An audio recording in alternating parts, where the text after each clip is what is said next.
Écoute ma loi, ô mon peuple, tends l'oreille aux paroles de ma bouche. J'ouvrirai la bouche pour une parabole, je publierai ce qui fut caché dès l'origine. Nous avons entendu et nous savons ce que nos pères nous ont raconté. Nous le redirons à l'âge qui vient, sans rien cacher à nos descendants, les titres de gloire du Seigneur, sa puissance et les merveilles qu'il a faites. Il fixa une règle en Jacob, il établit en Israël une loi qui ordonnait à nos pères d'enseigner ces choses à leurs fils, pour que l'âge suivant les connaisse, et leurs descendants à venir. Qu'ils se lèvent et les racontent à leurs fils. Pour qu'ils placent en Dieu leur espoir et n'oublient pas les exploits du Seigneur mais observent ses commandements. Qu'ils ne soient pas, comme leurs pères, une génération indocile et rebelle, génération de cœurs inconstants et d'esprits infidèles à Dieu. Les fils d'Éphraïm, archers d'élite, se sont enfuis, le jour du combat. Ils n'ont pas gardé l'alliance de Dieu, ils refusaient de suivre sa loi. Ils avaient oublié ses exploits, les merveilles dont ils furent les témoins. Devant leur père il accomplit un miracle en Égypte, au pays de Tani. Il fend la mer, il les fait passer, dressant les eaux comme une digue. Le jour, il les conduit par la nuée, et la nuit, par la lumière d'un feu. Il fend le rocher du désert, les désaltère aux eaux profondes. De la roche, il tire des ruisseaux qu'il fait dévaler comme un fleuve. Mais ils péchaient encore contre lui, dans les lieux arides ils bravaient le Très-Haut. Ils tentaient le Seigneur dans leur cœur, ils réclamèrent de manger à leur faim. Ils s'en prennent à Dieu et demandent, Dieu peut-il apprêter une table au désert? Sans doute, il a frappé le rocher, l'eau a jailli, elle coule à flots. Mais pourra-t-il nous donner du pain et procurer de la viande à son peuple? Alors le Seigneur entendit et s'emporta, il s'enflamma de fureur contre Jacob, astérisque sa colère monta contre Israël. Car il n'avait pas foi en Dieu, il ne croyait pas qu'il les sauverait. Il commande aux nuées là-haut, il ouvre les écluses du ciel. Pour les nourrir il fait pleuvoir la manne, il leur donne le froment du ciel. Chacun se nourrit du pain des forts, il les pourvoit de vivres à satiété. Dans le ciel, il pousse le vent d'Ai et lance le grand vent du midi.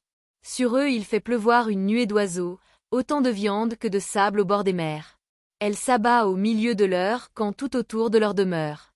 Ils mangent, ils sont rassasiés, Dieu contentait leur envie. Mais leur envie n'était pas satisfaite, ils avaient encore la bouche pleine, astérisque. Quand s'éleva la colère de Dieu, il frappe les plus vaillants d'entre eux et terrasse la jeunesse d'Israël.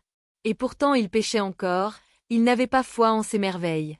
D'un souffle il achève leurs jours, et leurs années en un moment. Quand Dieu les frappait, ils le cherchaient, ils revenaient et se tournaient vers lui.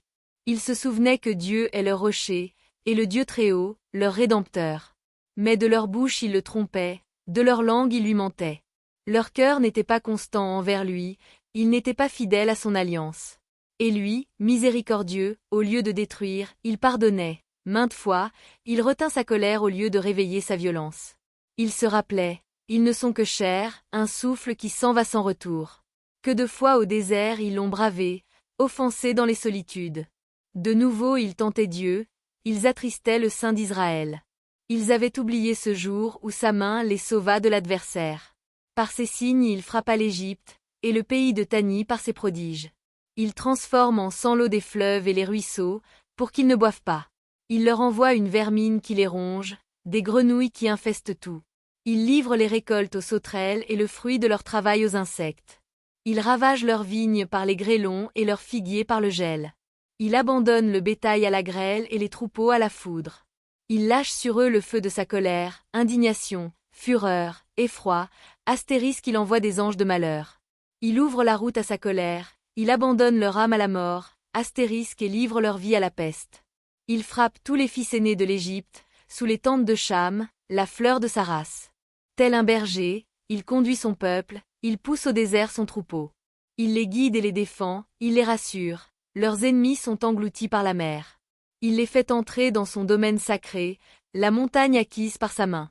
Il chasse des nations devant eux, il délimite leur part d'héritage astérisque et il installe sous leur tente les tribus d'Israël. Mais ils bravaient, ils tentaient le Dieu Très-Haut, ils refusaient d'observer ses lois.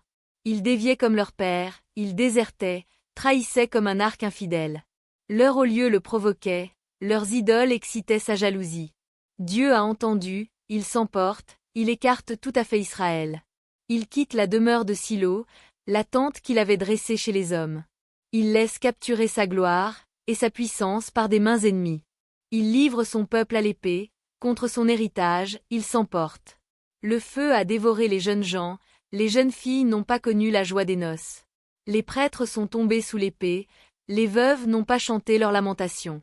Le Seigneur, tel un dormeur qui s'éveille, tel un guerrier que le vin ragaillardit, frappe l'ennemi à revers et le livre pour toujours à la honte. Il écarte la maison de Joseph, ne choisit pas la tribu d'Éphraïm. Il choisit la tribu de Juda, la montagne de Sion, qu'il aime. 69 Il a bâti comme le ciel son temple, comme la terre, il a fondé pour toujours. Il choisit David son serviteur, il le prend dans les parcs à moutons. Il l'appelle à quitter ses brebis astérisques pour en faire le berger de Jacob, son peuple, d'Israël, son héritage. Berger au cœur intègre, sa main prudente les conduit.